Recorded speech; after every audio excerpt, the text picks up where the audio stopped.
De haven van Lauwerzeeg wie van een beetje het decor van slieksliedenwedstrijden. 1, 2, 3, start! De skiertnis van het sliekslidjen gaat 4 weerom in de tijd. Fiskers broeken de slieden om bij de voeken te komen, die het alleen nog op deze wijze te bereiken winnen. Het gaat likwijls alleen nog maar om de vlugste tijd, want het is vanzelfs een wedstrijd.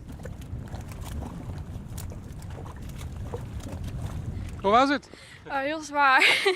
Echt heel zwaar. Ik ben heel erg moe nu. Nou hebben de wedstrijden mee. Waarom heim die?